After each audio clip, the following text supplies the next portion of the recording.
मीश देवगन, आज का मुद्दा है 2024 सनातन और सियासत। यह देश है हमारे में, आज इसी मुद्दे पर होगी सबसे बड़ी बहस, जिसमें एक तरफ सनातन पर सीरियल अटैक हो रहा है, लेकिन दूसरी तरफ सनातन वाले वोट बैंक को साधने की निरंतर चाल भी चली जा रही है। लेकिन इसी बीच प्रधानमंत्री मोदी ने एक बड़ा बयान दिया।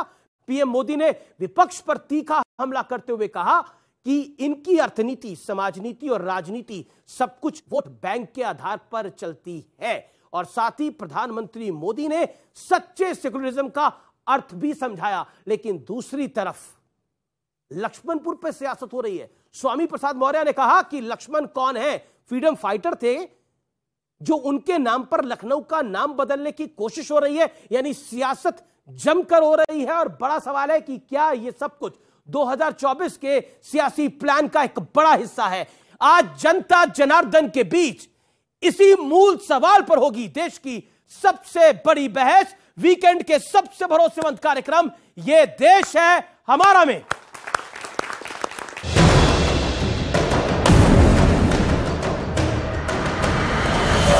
100% लाभार्थियों को लाभ पहुंचे। सच्चा सेक्युलरिज्म है तो यही है।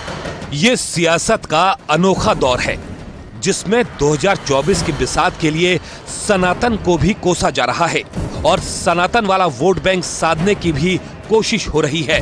लेकिन इसी बीच वोट बैंक की सियासत करने वालों को प्रधानमंत्री मोदी ने संसद में आईना भी दिखाया। इनकी अर्थनीति, उनकी समाज नीति, उनकी राजनीति वोट बैंक के आधार पर ही चलती रही। अब जरा विपक्ष की सियासत का हाल भी देख लीजिए। राम मंदिर और रामचरितमानस से उठा विवाद अब प्रभु श्री राम के प्रिय भाई लक्ष्मण जी तक जा पहुंचा है।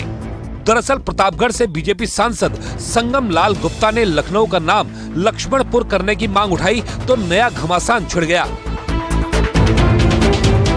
प्रभु श्री राम ने अपने अनुज लखन को लखनऊ की विरासत दिया था, तो मैं तो सरकार से भी ये मांग करूंगा कि लखनऊ का नाम परिवर्तित करके उसको लखनपुरी करें या लक्ष्मणपुरी करें। उन आक्रमणकारियों से लक्ष्मण जी का क्या नाता? कौन सी लड़ाई लड़ने आए थे? फ्रीडम फाइटर में कहीं दिखाई पड़े थे क्या? जो समाजवादियों को हिंदू विरोधी कह रहे हैं वो खुद हिंदू विरोधी हैं। सवाल है कि सेक्युलरिज्म का राग अलापने वाले आखिर सनातन पर इन दिनों हमलावर क्यों हैं? मुद्दा शुरू हुआ हिंदू और हिंदुत्व में बंटवारे को लेकर, और उसके बाद बात सनातन पर सीरियल अटैक तक जा पहुंची। तो सवाल ये भी कि क्या ये सब कुछ 2024 की राजनीति का बड़ा हिस्सा है? ये देश है हमारा में, इसी मुद्दे पर होगी सबसे बड़ी बहस। मेरे साथ कौन कौन मेहमान जुड़े हैं आपका परिचय करा देते हैं। एक तरफ है डॉक्टर सुधांशु त्रिवेदी, भारतीय जनता पार्टी के नेता, प्रवक्ता और सांसद, मेंबर ऑफ पार्लियामेंट राज्यसभा के। एक तरफ है राजकुमार भाटी जी, प्रवक्ता समाजवादी पार्टी के, उनका अभिनंदन है। एक तरफ है मौलाना साजिद रशीदी, मुस्लिम धर्म गुरु, उनका अभिनंदन है। मेरे साथ जुड़ रहे हैं शिवम त्यागी, जाने माने राजनीतिक विश्लेषक, उनका अभिनंदन है। आप तमाम लोगों का स्वागत है। और देश के युवा हैं, जनता जनार्दन है, जोरदार तालियां उनके लिए। मैं सुधांशु त्रिवेदी, इस चर्चा की शुरुआत आपसे करता हूं। एक सीरियल अटैक होता है, रामचरितमानस से शुरू करें या उससे पहले भगवान राम का मंदिर नफरत की जमीन पर बन रहा है, वो कहा जाता है। फिर रामचरितमानस को नफरती ग्रंथ कहा जाता है। फिर लक्ष्मण पर भी सवाल खड़ा होता है। और उसके बाद अखिलेश जी कहते हैं कि सब कुछ ठीक है, मुझसे सच्चा हिंदू कौन है? देखिए, पहली बात मैं कहना चाहूंगा, एक तरफ जो ये बीबीसी की डॉक्यूमेंट्री और दूसरी तरफ रामचरितमानस पे रनिंग कमेंट्री है, ये जो दोनों चीजें चल रही हैं ना, बहुत कोई आश्चर्य की बात नहीं कि 10, 20, 30 साल के बाद ये समझ में आए कि इन दोनों का भी आपस में कनेक्शन था।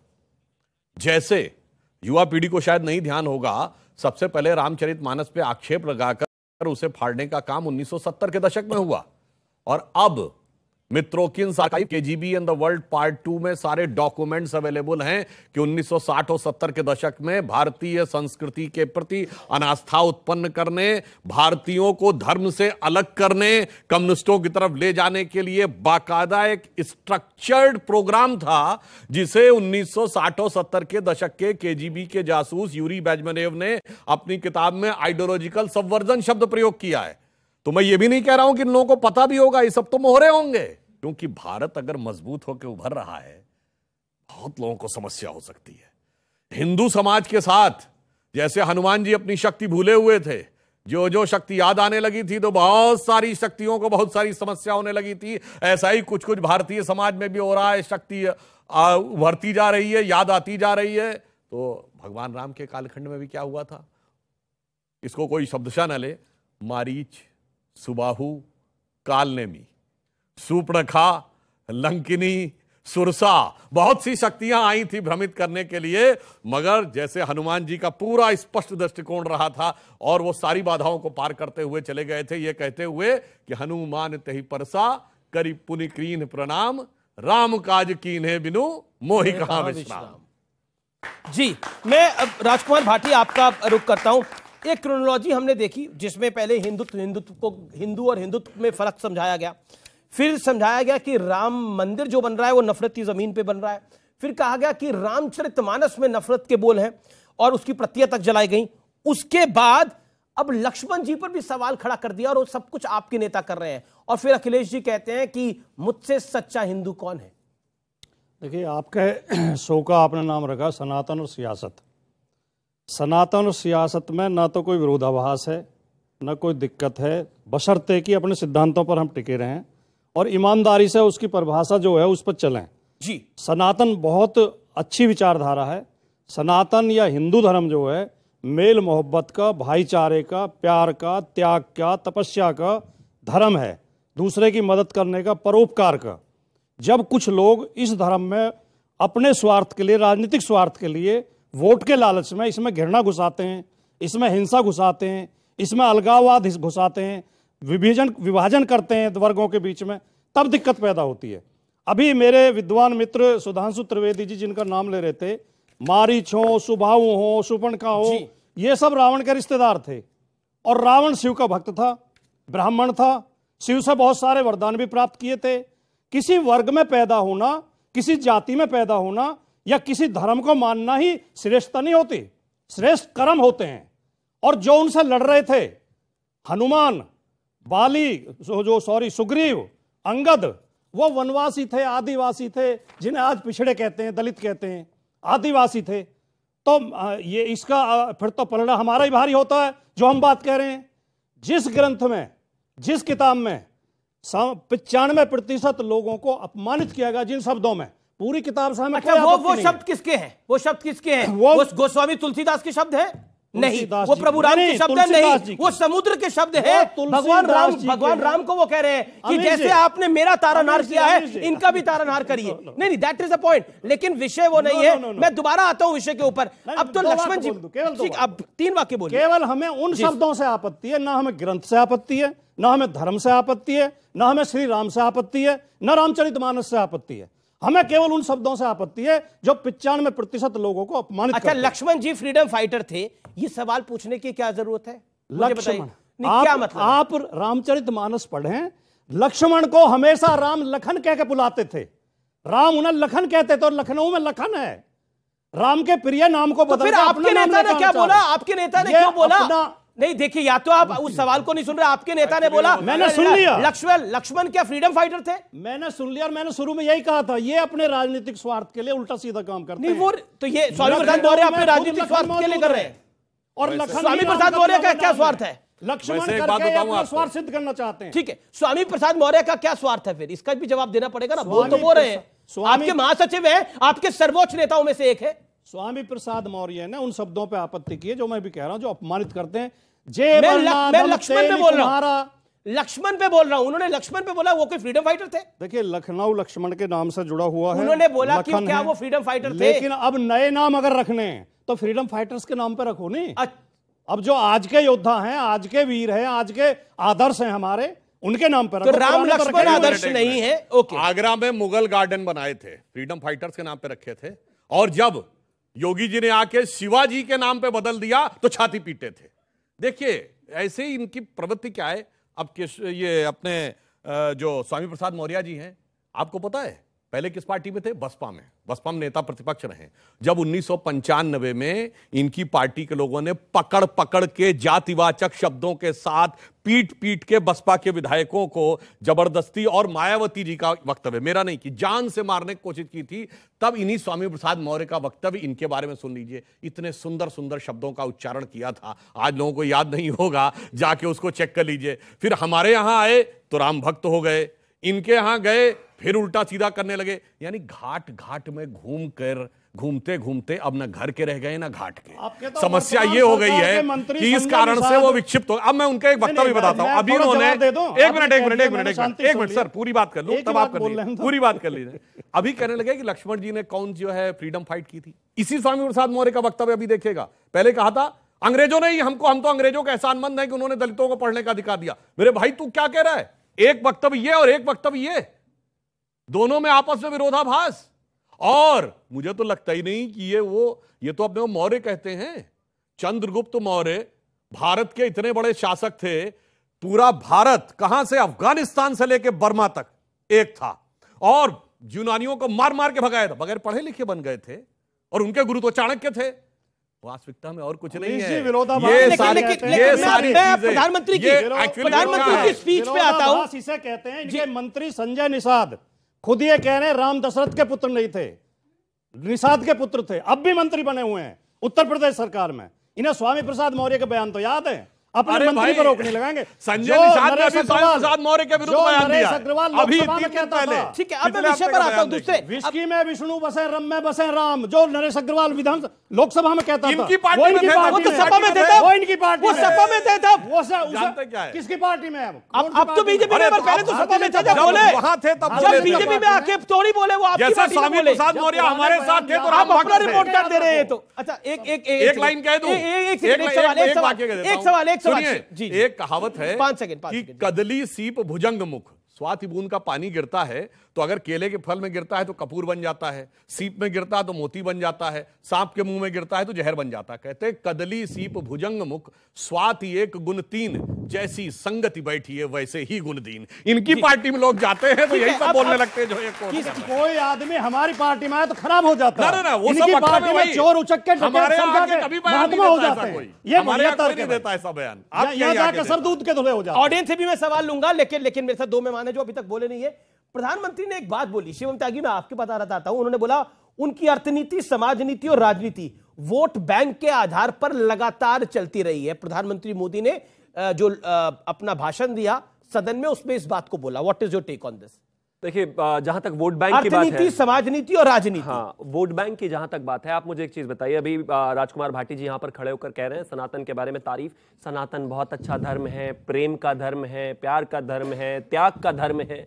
इतनी सारी बातें आपको पता है तो अखिलेश जी को फोन करके बता दीजिए ना इन सब के बारे में। अगर स्वामी प्रसाद मौर्य रामचरितमानस को लेकर इस तरह की भाषा का इस्तेमाल कर रहे हैं तो बिना टॉप बॉस के तो नहीं कर रहे हैं।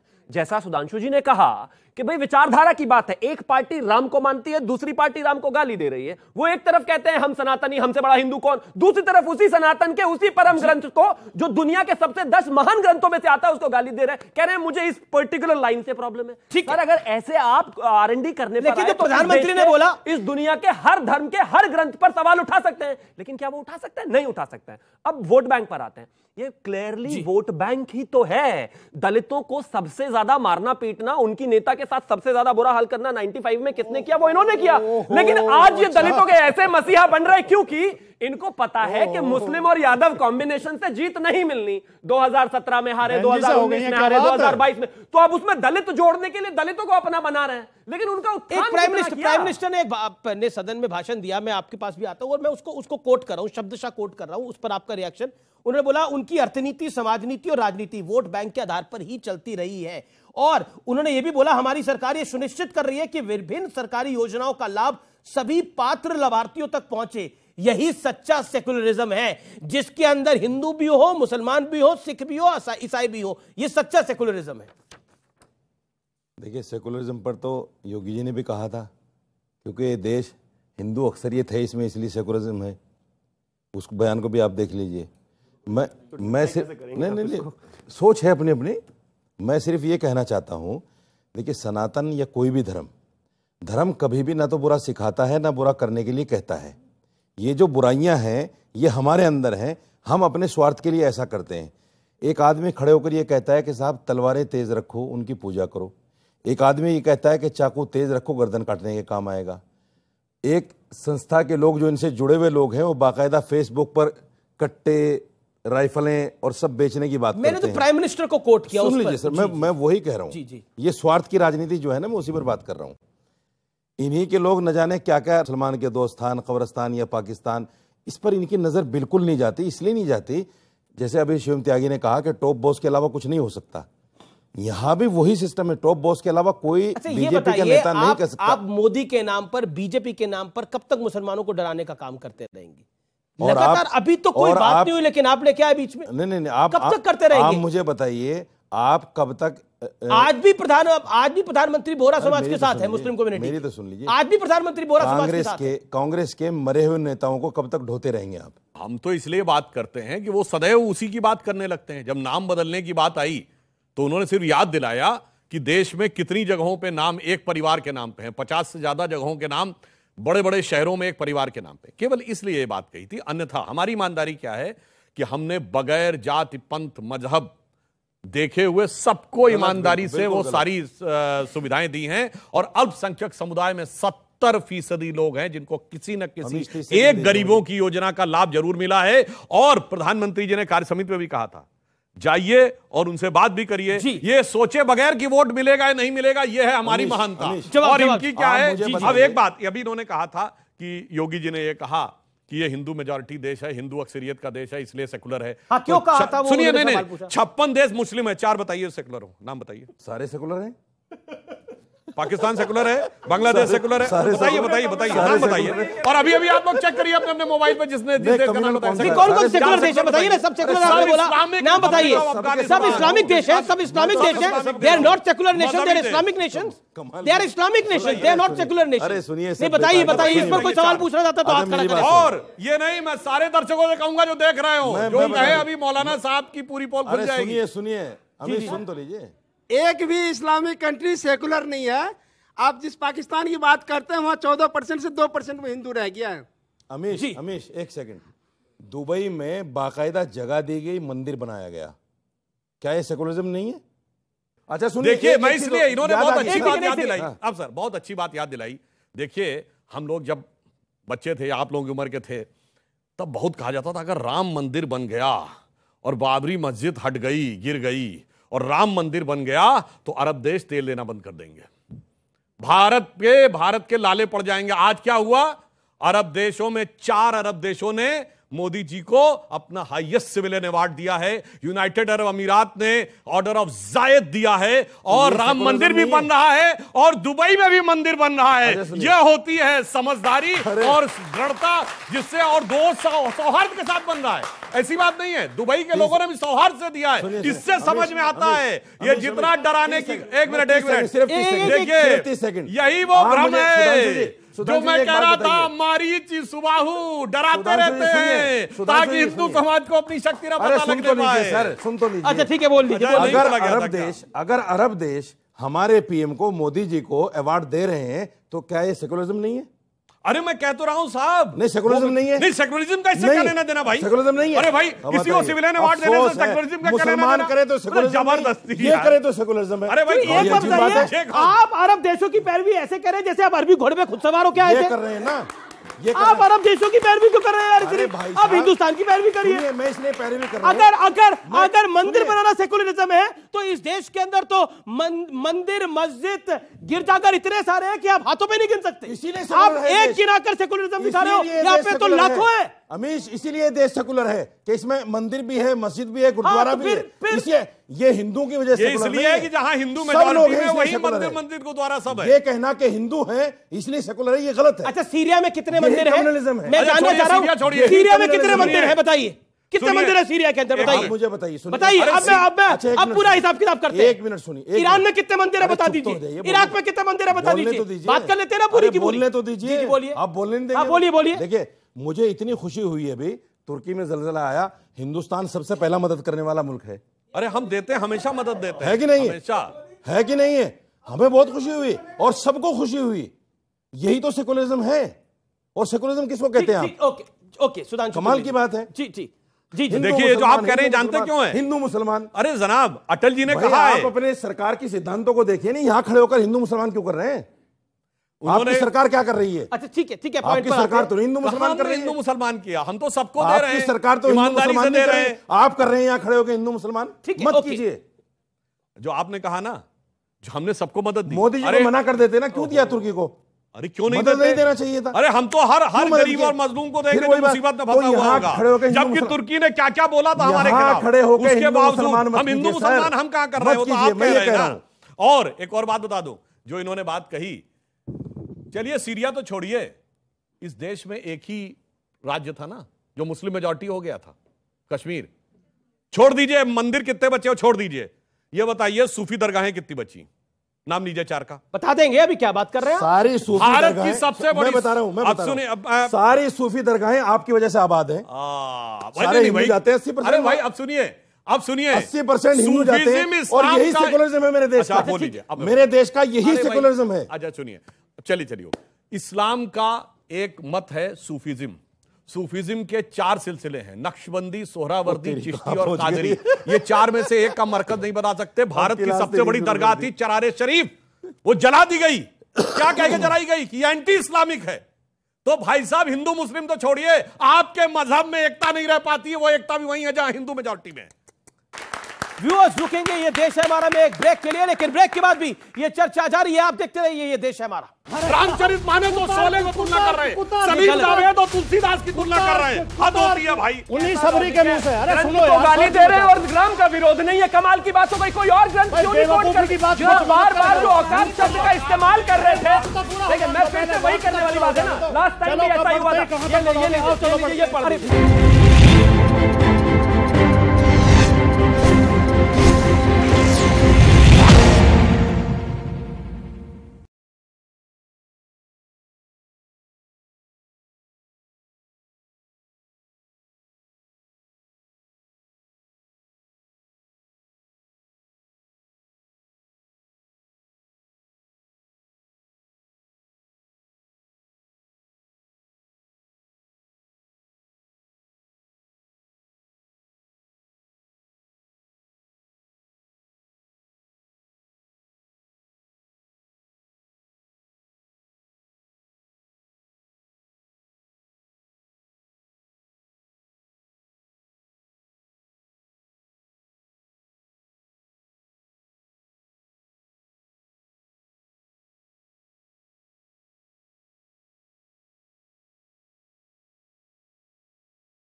वेलकम बैक व्यूअर्स, आप देख रहे हैं वीकेंड का सबसे भरोसेमंद कार्यक्रम ये देश है हमारा, और इस दौर में होंगे तीखे सवाल और तीखे जवाब। सच्चा सेकुलरिज्म आपकी नजर में क्या है शिवम त्यागी, और आपकी नजर में राजकुमार भाटी क्या है? राजकुमार भाटी मैं आपके पास आता हूं, फिर आऊंगा शिवम आपके पास। राजकुमार जी, सच्चा सेकुलरिज्म क्या है आपकी नजर में, जिसका जिक्र प्रधानमंत्री मोदी ने अपने सदन के भाषण में करा?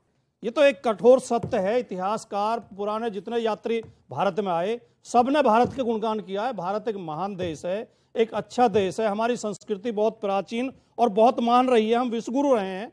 लेकिन ये उसी बिला पे तो था जिसको ये समाप्त करने पे लगे हुए हैं। ये जो रोजाना नए नए विवाद पैदा करते हैं, ये विवाद इस भारत में नहीं थे। अच्छा, रामचरितमानस का विवाद तो आपने खड़ा करा, लक्ष्मण जी पर विवाद आप लोग खड़ा कर रहे हैं, क्यों कर रहे हो आप खड़ा? वैसे पहले आप रोजगार की बात करो, हाँ, नौकरी की बात करो, मैं क्यों रामचरितमानस की बात कर रहे हो? मैं बता देता। वैसे पहले 400 साल पहले गोस्वामी तुलसीदास ने लिख दिया, वो 400 साल तक किसी को पता नहीं लगा, अब समाजवादी पार्टी के महासचिव को पता लगा। तो एक वाक्य में सवाल हमारे समझ में आ गया, जवाब सुन लो। अब आप इसका जवाब वैसे मैं पहले सेगमेंट में भी दे चुका हूं। हमें ना रामचरितमानस पे ऐतराज है, न धर्म पे ऐतराज है, न सनातन पे ऐतराज है, न राम पे ऐतराज है। हमें उन शब्दों पे ऐतराज है जो 95% लोगों को अपमानित करते हैं, और ये हमें ऐतराज रहेगा।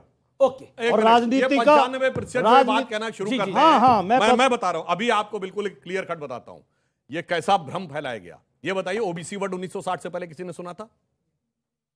तो कहां रामायण काल में आ गया 95%? सीधे 50% तो डिलीट करिए, 50% वो डिलीट करिए, 50% डिलीट करिए। अरे भाई, शूद्र कहां से हो गए? अरे डॉक्टर अंबेडकर ने लिखा है आज के एससी का वैदिक काल शूद्रों से कोई मतलब नहीं है। किताब है, सुनिए किताब का नाम है चैप्टर नंबर 1 पैराग्राफ नंबर 3 करने की कोई भी जाके चेक कर सकता है। यही खतरनाक है जो आप गुमराह कर रहे हैं। अरे भाई, गुमराह नहीं, डॉक्टर अंबेडकर ने बोला, उस पर भरोसा है कि नहीं? डॉक्टर अंबेडकर ने कहा है, आप पे भी भरोसा है। अरे सुनिए, आप बता दो उसमें रामचरितमानस में शूद्र लिखा हुआ कि नहीं? अरे भाई, मैंने अब सुनिए, आप शूद्र कौन है? अरे सुनिए, मैंने तो कहा जो अंबेडकर जी ने कहा वो मैं कह रहा हूं, उनसे बड़े अगर आप हैं जानकार तो बोलिए। सुधांशु त्रिवेदी जी देखिए, एक करके मैं अपनी बात कर लूं तब आप बोलिए। चार वर्ण हिंदू व्यवस्था में है, सब मानेंगे। ब्राह्मण है, क्षत्रिय है, वैश्य है। ब्राह्मण की अलग पहचान है, ब्राह्मण है, सब जानते हैं। क्षत्रिय की पहचान है, वैश्य की भी पहचान है। बाकी जो बचते हैं वो सारे शूद्र हैं। चार ही वर्ण थे। आज अब मैं जवाब देता हूं। जवाब आप देना, बिल्कुल जवाब दे रहा हूं। लेकिन जो आप कुतर्क दे रहे हैं उसका जवाब ठीक है। अरे भाई, डॉक्टर अंबेडकर ने जो बोला वो कुतर्क है। 10 मिनट में निपटा देते हैं। बिल्कुल नहीं, आप बोलिए, आप लगातार बोल रहे हैं। अब सुनिए 30 सेकंड और फिर सुधा। और आप जो हम जाति जनगणना की मांग उठा रहे हैं वो इसीलिए तो उठा रहे हैं जो ये कहते हैं 95 नहीं है। अब जाति जनगणना कराइए, क्लियर हो जाएगा। ये 96 निकलेंगे। सारी तो महिलाएं उसी में आती हैं। आप जो रामचरितमानस में जितना अपमानित शूद्रों को किया गया है उतना ही महिलाओं को भी किया गया। बिल्कुल नहीं, ये गलत है, ये गलत है, ये गलत है, ये गलत है। This is misquoting of Ramcharitmanas. बिल्कुल नहीं करा गया, बिल्कुल नहीं करा गया, बिल्कुल नहीं करा गया। This is misquoting of Ramcharitmanas. महिलाओं के खिलाफ वाली 4 चौपाई बोलिए, महिलाओं के खिलाफ वाली 4 चौपाई। भ्राता पिता पुत्र उर्गारी, पुरुष मनोहर निरखत नारी, हो ही विकल सक मही न रोकी, जो रवि मणि द्रव रवि विलोकी। ठीक है, बताइए। गवार शूद्र पशुनारी सकल। इसका तो स्पष्टीकरण हो गया। और सुनिए, और बताइए। चलिए आप सुनाते। आपने 4 कहा, 10 सुनाता हूं। सुनिए और सुनिए। अब जवाब सुन लेते ना, एक 10 नहीं याद आएगा। चलिए सुनाने दीजिए। देखिए, ये जो मैंने चौपाई सुनाई थी इसका अर्थ क्या है? यहाँ बेटियां भी बैठी हैं हमारी, कोई बेटी क्या इसका समर्थन कर सकती है? उसमें लिखा है स्त्रियां इतनी कामुक होती हैं कि चाहे इनका पिता हो, चाहे भाई हो, चाहे पुत्र हो, मनोहर पुरुष को देखते, सुंदर पुरुष को देखते द्रवित हो जाती है। ओहो, ये तो केटी हसन बोले थे। ये अपमान ये तो केटी हसन इनके सांसद बोले थे नहीं है क्या कि लड़कियां अगर खुले हिसाब से बाहर रहेंगी तो वो भड़क जाएंगे। सुनिए, केटी हसन बोले थे। अच्छा, उस पर बोल सकते हैं आपके सांसद? अब एक सुधांशु, अब आप अपनी बात को रखिए 50 सेकंड, फिर देखिए शिवम त्यागी इंतजार। पहली बात मैं कहता हूँ, देखिए मैं एक वर्ड बोल रहा हूँ। इनके सांसद केटी हसन, एसटी हसन बोल चुके हैं हिजाब वाले मुद्दे पे, और इनकी औकात नहीं है कि उस पे कुछ बोल दे। मैं औकात कह रहा हूं, धार्मिक ग्रंथ के ऊपर औकात नहीं है बोल दे। और जो बोल रहे हैं, अब सुनिए, झूठ सच नहीं हो जाता। औकात नहीं है, औकात नहीं है, इसे क्या नहीं है बोलने की? अरे बोलो औकात है? तर्क कीजिए। डांस करने की क्या जरूरत है? डांस तो आप कर रहे हैं। डांस तो मैं जवाब देने को तैयार, इत्मीनान से जवाब देने को तैयार। सुनिए, आपकी बात का जवाब देना। अब आप नहीं, अब आप बहुत बोल चुके हैं, नहीं सुनोगे आप। अब सुनिए, अब मैं फैक्ट के साथ बोलता हूं। अरे भाई, एक ही तो दोहा है रामचरितमानस में, सिया राम मैं सब जग जानी। केवल राम मैं सब जग जानी नहीं है। और उन्होंने सीता जी क्या कहा? अजह अनादि शक्ति अविनाशी, सदा शंभु अर्धांग निवासी। वो कोई सामान्य नहीं है, वो अनादि शक्ति है जो कभी पैदा नहीं हुई, ना कभी समाप्त होगी, ना अविनाशी है और सदा शंकर जी के साथ रहती है। अरे भैया इनसे पूछो। अच्छा, अगर मैं दावे के साथ कहता हूं, अभी चलिए उस पर बाद में आऊंगा वरना फिर ये डिस्टर्ब करने लगेंगे। पहली बात, जो ये शूद्र शूद्र बोलने लगते हैं, डॉक्टर अंबेडकर किताब मैंने कोट की, चलो उस पर भरोसा नहीं है। ये बताइए, अखिलेश जी तो भगवान कृष्ण के वंशज हैं और राजनीति के लिए शूद्र हो गए। अद्भुत तर्क है ना कि मैं भगवान कृष्ण का वंशज हूं और शादी किसमें की है? क्षत्रियों में शादी की है कि नहीं? अब सुनिए, फलाना मैंने एक देखा था, वो फलाने सिंह पटेल, उसने लिखा शूद्र फलाने सिंह पटेल, और जाके वो चेक करिए नीचे क्या लिखा, कुर्मी छत्री महासभा। अरे भाई, एक फोटो में छत्री सूत्र दोनों जोड़ दिया। गजब की राजनीति है भाई। ठीक है, जब आपने को कहना होता है, अपने पक्ष में करना होता है, तो किसी भी प्रकार से ना अम्बेडकर जी को मानेंगे ना अपने को। मैं सिर्फ ये कहता हूं, फिर ऑडियंस से सवाल ले रहा हूं मैं, और शिवम त्यागी वेट कर रहे हैं। अगर भगवान कृष्ण के वंशज है तो चंद्रवंशी हो गए, मगर राजनीति के लिए अपने को उसमें घुसेड़ के रखना है, हिंदू समाज को भरमा कर रखता है। 10 सेकंड देखिए, आप सवाल तैयार रखिए अपने। चुनौती दी थी कि 4 चौपाई सुना दो, मैंने 10 सुना दी, उसका एक का भी जवाब इन्होंने नहीं दिया। और सुना दूं? 10 कहां सुनाई? महाविरष्टि चली फूट की यारी, जो स्वतंत्र भय बिगड़े नारी। मतलब स्त्री स्वतंत्र होते ही बिगड़ जाती है। सुनिए, एक मिनट, ये विषय नहीं है कि विषय अंतर हो रहा है। साहित्य में कितने अक्षर योग चाहिए? ओके, आपका सवाल क्या है? सर, मेरा सवाल है कि बात हुई थी लखनऊ का नाम लखनपुर रखने की। लखनपुर इसलिए बिकॉज श्री राम ने लक्ष्मण को वो भेंट किया था कि आप यहाँ पर राज कीजिए, और पहले मुगलों से पहले उसका नाम था लखनपुर और मुगलों ने उसका नाम बदलकर लखनऊ किया गया था। तो वही नाम आज चला आ रहा है। तो क्या अगर हमारी मांग गलत है? अगर हम पहले के नाम को, इलाहाबाद का नाम अगर प्रयागराज रखा जा सकता है, तो लखनऊ का नाम लखनपुर नहीं रखा जा सकता? एक सवाल आया शिवम त्यागी, इसका जवाब। ये एक लॉजिक के साथ एक सवाल पूछा जा रहा है जिसमें कहा जा रहा है कि जब इलाहाबाद प्रयागराज हो सकता है तो लखनऊ क्यों नहीं लक्ष्मणपुर हो सकता? बिल्कुल हो सकता है, और मुझे लगता है होना ही चाहिए। मैं लगातार इस बात को कहते आया हूं कि अगर मेरी 5 जनरेशन पहले किसी ने मेरे घर पर कब्जा करके उसका नाम बदल दिया था, और आज हम लोकतांत्रिक इस देश में ओहो करना पहले ही शुरू कर दिया, अब मैं भी कहूं क्या बदला उछल के, और ये सुन तो लीजिए पहले, तो सुन लीजिए। अब देखिए, ये वोट बैंक पे लग रहा है ना, थोड़ा हर्ट कहीं और हो रहा है, आप समझ रहे हैं? तो अगर वो वापस लेकर मैं बदलना चाहता हूं लोकतांत्रिक तरीके से, तो ये कौन से रिश्तेदार है मुगलों के? ये कौन से औरंगजेब से इनका लेना देना, या समाजवादी का क्या लेना देना है मुगलों से? अगर वापस उसको स्थायित्व में लाया जा रहा है तो क्या दिक्कत है? और एक सवाल, काउंटर सवाल आपसे शिवम जी। फिर आपने तो नाम बदल दिया मुगल गार्डन का भी, तो बदलेंगे, क्यों नहीं बदले? हर चीज का बदला जाना चाहिए। मैं कहता तो हूं सरकार धीरे धीरे सबका नाम बदले, आवश्यकता है। आप एक चीज बताइए, गुलामी वाली मानसिकता की चीजों को नाम बदलने में क्या नुकसान है? और ये कहां से आता है? जी आपका सवाल बोलिए सवाल। सर, जिस प्रकार से बोला गया महिलाओं का सम्मान नहीं रामचरितमानस में, तो सबरी के बारे में आप क्या कहेंगे? मां शबरी के तो झूठे बेर राम ने खाए थे, और जो उन्होंने स्वामी प्रसाद मौर्य जी ने कहा लक्ष्मण जी कोई फ्रीडम फाइटर नहीं थे, अतिकाय और मेघनाथ को मारने वाला कौन था? फिर अतिकाय और मेघनाथ को मारने वाला राम जी ने खाए थे। राम जी को मर्यादा पुरुषोत्तम कहा जाता, हम भी मानते हैं, सारी दुनिया मानती है, केवल हिंदू नहीं सारी दुनिया मानती। राम का कोई विरोध नहीं है, लेकिन तुलसीदास जी ने उन्हीं सबरी के मुंह से, अरे सुनो यार, गाली दे रहे हैं और राम का विरोध नहीं है। कमाल की बात हो गई, कोई और ग्रंथ क्यों नहीं कोट कर, जो बार जो औकात शब्द का इस्तेमाल कर रहे थे। लेकिन मैं फिर से वही करने वाली बात है ना, लास्ट टाइम भी ऐसा ही हुआ था। ये पढ़ लीजिए, तो ये क्या तरीका है? ये क्या तरीका है? अच्छा, ये भैया पढ़े लिखे, मुक्तापूर्ण बातें मत। अच्छा ठीक है, शब्दों की मर्यादा। अगर ये किसी के धर्म को, अपने धर्म को इस तरीके से गाली दे सकते हैं, डर यही बात है। बाकियों के धर्म पे कटाक्ष करने की हिम्मत नहीं है, क्योंकि वोट बैंक का मामला है। नहीं सुन सकते तो एक सबसे खतरनाक स्थिति है। ठीक है, आप अपनी बात राम का विरोध नहीं है। तुलसीदास जी ने उन्हीं सबरी के मुंह से कहलवाया है, कही, अरे सुनो तो सही, कही विधि स्तुति करो तुम्हारी, अधम जात में जड़मत भारी। विरोध इस बात का है, अधम जात कैसे है वो?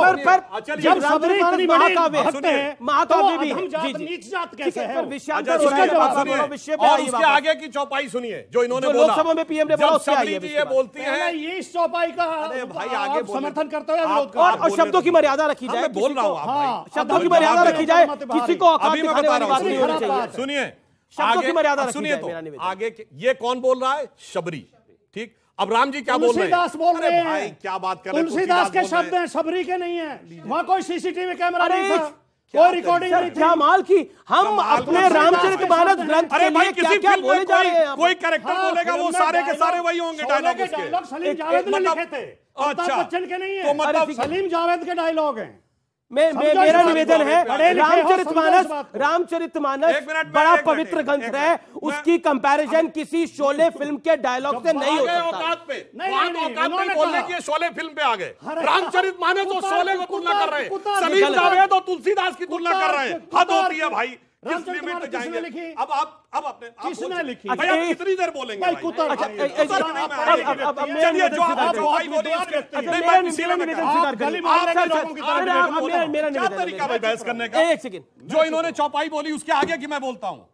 रामचंद्र जी क्या कहते हैं? वो कहते हैं जात पात कुल धर्म बढ़ाई, धन बल परिजन गुण चतुराई, इन 10 चीजों से मैं नहीं मिलता। मैं कैसे मिलता हूं? भक्त से। वो कहते हैं भगत हीन नर मोहे ऐसे, जल बिन बारिद लागे जैसे।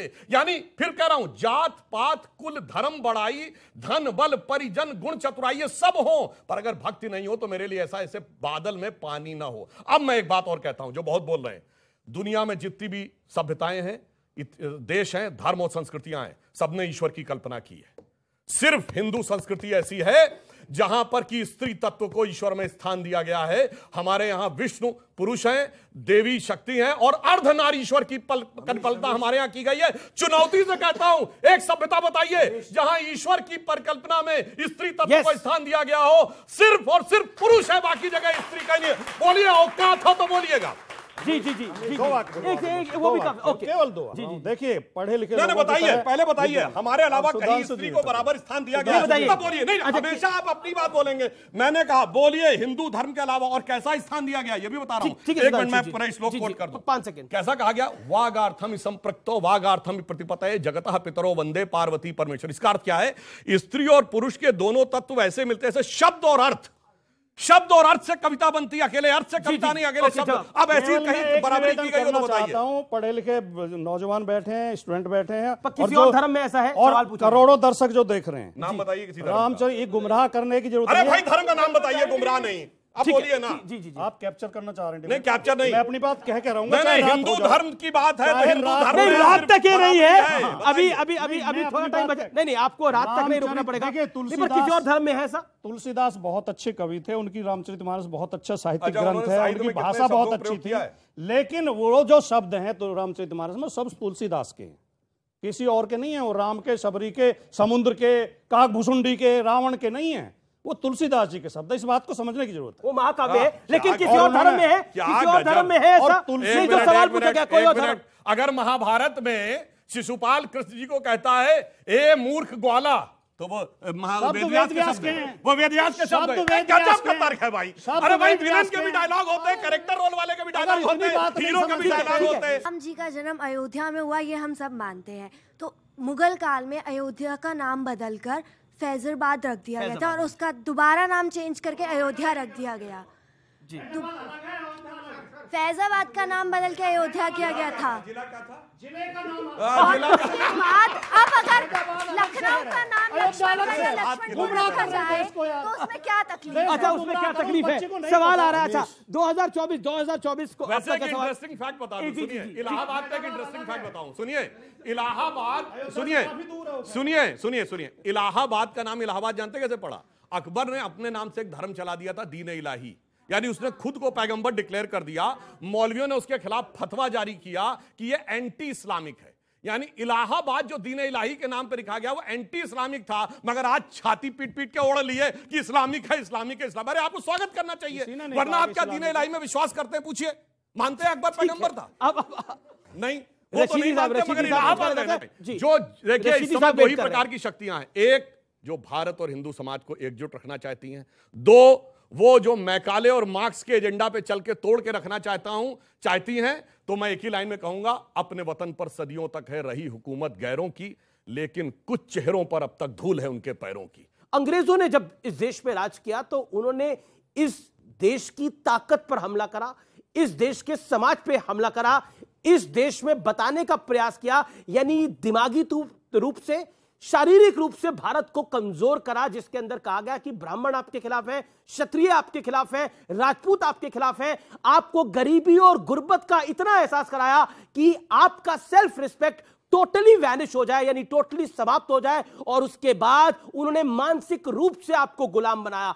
गुलामी ताकत से अंग्रेजों ने नहीं ली थी भारत की, मानसिक रूप से गुलाम बना के भारत को गुलाम बनाया था। इसलिए मैं कहता हूं ये जो मानसिक गुलामी है इससे निजात पाना है। अगर कहते हैं ना मन के हारे हार है, मन के जीते जीत, अगर आप मन से नहीं हारेंगे तो कोई आपको हरा नहीं सकता, अगर आप मन से नहीं जीतेंगे तो कोई आपको जिता नहीं सकता। It is as simple as that. ये हर हिंदुस्तानी को गांठ बांध लेनी चाहिए बात। और अब मैं एक सेकेंड, अब मैं आपके पास आ रहा हूं रशीदी साहब, क्योंकि ये पॉलिटिकल चर्चा है, साल 2024 अगले साल है और हम देख रहे हैं पॉलिटिकली काफी कुछ हो रहा है। पार्लियामेंट में प्रधानमंत्री भी बोले और प्रधानमंत्री ने बोला कि देखिए किस तरह से ये पूरा विपक्ष जो है वो एक तरफ आके खड़ा हो जाता है कि मोदी के खिलाफ। नहीं, देखिए ये भी परिप्रेक्ष्य बनाया जाता है कि मोदी के खिलाफ हैं लोग। मोदी के खिलाफ कोई मोदी के साथ है, बिल्कुल मोदी के साथ है। मेरा प्राइम मिनिस्टर नहीं है मोदी, बताओ आप प्राइम मिनिस्टर है कि नहीं मेरा मोदी? बिल्कुल है, सभी। फिर मैं कैसे अलग हो सकता हूं? मैं इस देश का नागरिक हूं, मैं इस देश से अलग कैसे हो सकता हूं कि साहब मेरा कुछ भी नहीं है? दूसरी बात, अभी सुधांशु जी ने कहा कि साहब हमने स्त्री को जो है वहां लाके बिठा दिया जहां नहीं बिठाया किसी ने भी। मुझे बताइए, भगवान आप बताइएगा, आप मुझे बताइए, सुप्रीम कोर्ट से बाकायदा महिलाओं ने ये जीता कि हमें मंदिर जाने का प्रवेश का मामला दिया जाए, और सुप्रीम कोर्ट ने कहा, लेकिन आपने जाने नहीं दिया। नहीं, कहां थे? सबरीमला में? पता नहीं, सबरीमला में नहीं आपको? उसमें एक मुस्लिम महिला भी गई थी, फतवा जारी किया उसके खिलाफ। पता नहीं क्या फतवा जारी किया उसके खिलाफ? फतवे पे आ गए, अब फतवे पे ठीक है। मेरा नहीं, वैसे तो टीका लगा कोर्ट ने जब उनको, अरे भाई वो केवल सबरीमला में उनको क्यों नहीं? मैंने कहा भगवान का जवाब दीजिए।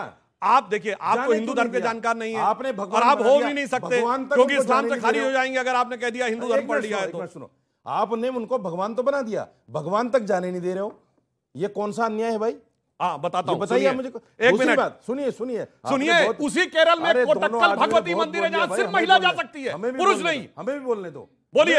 हमारे यहाँ नवरात्र होती है, नवरात्र के बाद 9 कन्या ही पूजी जाएंगी, उसमें 4 लड़के नहीं होंगे। हमारा बहुत डाइवर्सिफाइड धर्म है, कहीं किसी की महत्ता कहीं किसी की महत्ता। आप एक नहीं ले लिया। मैं एक बाइट प्ले करना चाहता हूं प्रधानमंत्री मोदी की, जो प्रधानमंत्री मोदी ने सदन में बोला इस हफ्ते, और वो बाइट जरूर सुनानी चाहिए क्योंकि उस बाइट के अंदर प्रधानमंत्री मोदी ने जो बात बोली उसका क्या महत्व है। आइए देख लेते हैं, आइए सुनते हैं प्रधानमंत्री मोदी ने क्या बोला था। देश देख रहा है एक अकेला कितनों को भारी पड़ रहा है, एक अकेला कितनों को भारी पड़ रहा है। तो प्रधानमंत्री मोदी ने बोला कि देश देख रहा है कि एक अकेला कितनों पे भारी पड़ रहा है। सुधांशु त्रिवेदी, आप थे राज्यसभा में जब प्रधानमंत्री ये बात बोल रहे थे, क्या हुआ था? देखिए, आज की राजनीति की स्थिति हो गई है कि एक दौर में कांग्रेस वर्सेस रेस्ट होता था, आज बीजेपी वर्सेस रेस्ट। मैं राज्यसभा में स्वयं था। जिस प्रकार का अशोभनीय आचरण विपक्ष का, कंटिन्यूअस चिल्लाते चले जा रहे हैं। राष्ट्रपति के अभिभाषण पे एक गरिमा होती कि उसे डिस्कशन पूरा होने, प्रधानमंत्री बोलते हैं तो वो सम्मान होता, वो सब छोड़ दीजिए। दिख रहा था Modi versus rest, but the entire country has seen that it is for rest to accept that Modi is the best. और जो उन्होंने कहा कि एक तरफ अकेले मोदी, दूसरी तरफ सब थे, तो मैं याद दिलाना चाहता हूं वो पंक्ति, यह मत कहो कि मोदी जी के लिए कह रहा हूं, यह मत कहो कि जग में कर सकता क्या अकेला, लाखों में काम करता एक सूरमा अकेला, आकाश में करोड़ों तारे हैं टिमटिमाते पर जग प्रकाश करता एक चंद्रमा अकेला। लेकिन क्या आपको लगता है जो हाउस में हुआ और पूरा विपक्ष एक तरफ था, प्रधानमंत्री 1.5 घंटा बोले, 1.5 घंटे में से 15 मिनट विपक्ष शांत नहीं हुआ? मनमोहन सिंह भी बोलते थे, 10 मिनट शोर मचा के विपक्ष बैठ जाता था, डॉक्टर मनमोहन सिंह की बात को फिर सुना जाता था, या तो सदन स्थगित हो जाता था। लेकिन यहां तो क्या आपको लगता है बीजेपी कह रही है हद पार कर दी विपक्ष ने इस बार? देखिए, मैं तो गांव से आता हूं, हमारे गांव में एक कहावत है, आपने सुना होगा, बाय की बीमारी होती है जो बुजुर्गों को हो जाती है, घुटने में दर्द, उसका इलाज नहीं होता। तो गाँव में कहावत है कि बाय का और बेशरम आदमी का कोई इलाज नहीं है। तो जब जिस बात का जवाब मांग रहे थे, जो सवाल था, 2.5 घंटे बोले मोदी जी, 1 घंटे लोकसभा में बोले, 1.5 घंटा राज्यसभा में बोले, लेकिन उसका जवाब नहीं दिया। अडानी स्कैम पे एक शब्द नहीं बोले। तो अकेला तो भारी है ही, वो तो पुरानी कहावत है, एक चुप 100 को हराता है। लेकिन उन्होंने बोला कि जवाब ही नहीं दे रहे, उनके सवाल का जवाब ही नहीं दे रहे। सुधांशु जी बता दें, जो आदमी 609वें नंबर पे था 2014 में, आज 2023 में तीसरे नंबर पे कैसे पहुंच गया दुनिया में? उन्होंने बोला मेरे हाथ में गुलाल था। क्या खेल है? उन्होंने बोला जितना कीचड़ फैलाओगे कमल खिलेगा। बच्चे भी बैठे, इन्होंने ये भी कल को कमाल है। कहा, जरा वो नाम बताइए, सुनिए उस संस्था का नाम बताइए जिसने आर्टिकल लिखा और उसका मालिक कौन है, बताइए। हमें इस बात से क्या मतलब है? हमें इस बात से क्या मतलब? अच्छा, हिंडनबर्ग है वो, हिंडनबर्ग का कौन है? नहीं, उससे देखिए, सुनिए, ये तो घुमाने वाली बात है। आप बिल्कुल आप ये जवाब दीजिए कि 609वें नंबर से तीसरे नंबर पे कैसे पहुंचा? क्या फार्मूला है? क्या बिना मोदी जी की मदद के पहुंच गया? 2013 में, से बताओ, सुनिए 2013 में 8वें नंबर पे थे, $8.2 बिलियन की संपत्ति 2013। और ये हिंडनबर्ग की बात कर रहे हैं। हिंडनबर्ग को अमेरिकी कोर्ट ने इंडिक्ट कर दिया है। उनको कोई रिपोर्ट किसी अमेरिकन कंपनी के बारे में निकालने पे रोक लगा दी। क्यों? वो शॉर्ट टर्म सेलिंग करते हैं। वो बताता हूं क्या होता है। एक शेयर मार्केट में फंडा ये होता है कि 100 रुपए का शेयर है और मैंने कहा मैं 1 हफ्ते बाद खरीदूंगा और आज का दाम देना पड़ेगा। तो अगर 1 हफ्ते बाद 80 का हो गया तो कंपनी को घाटा, 120 का हो गया तो कंपनी को फायदा। अब सुनिए, जांच कराने में क्या दिक्कत है? अरे भाई, पर जेपीसी का एक मिनट, चलिए मैं पूरी बात सुनिए, मैं पूरी बात कह रहा हूं। इनकम टैक्स सही करा दो, किसी से तो कराओ। 1 मिनट, मैं पूरी बात कह रहा हूं। दुनिया में एक उदाहरण बताएं जब किसी मीडिया की एक रिपोर्ट पे जांच हुई और जबकि वो मीडिया संस्थान खुद जांच के घेरे में आ गया। मीडिया की रिपोर्ट पे सरकार गिर गई थी राजीव गांधी की बोफोर्स में। और बोफोर्स क्या मामला था? बोफोर्स में खुद के उन वित्त मंत्री ने सवाल उठाए थे। वीपी सिंह ने सवाल उठाए थे। बेशर्मों का कोई इलाज नहीं है। एक मिनट भाई, जिसको सुनिए भाटी जी, आप मुझसे वरिष्ठ हैं राजनीति में, सीनियर हैं, ठीक है। बोफोर्स कैसे हुआ था? ना भैया, किसने कहा बाहर की मीडिया रिपोर्ट? भारत की सरकार के वित्त मंत्रालय ने एक एजेंसी हायर की थी, फेयरफैक्स। अरे भाई क्या बात है, प्लीज अपने टर्म पे बोलिए। आखिरी दौर है, एक मिनट नहीं, इंडियन एक्सप्रेस नहीं। भारत की सरकार के वित्त मंत्रालय ने उस समय शेयर मार्केट में हुए कुछ घपलों को लेकर, आरोपों को लेकर एक एजेंसी हायर की थी, फेयरफैक्स।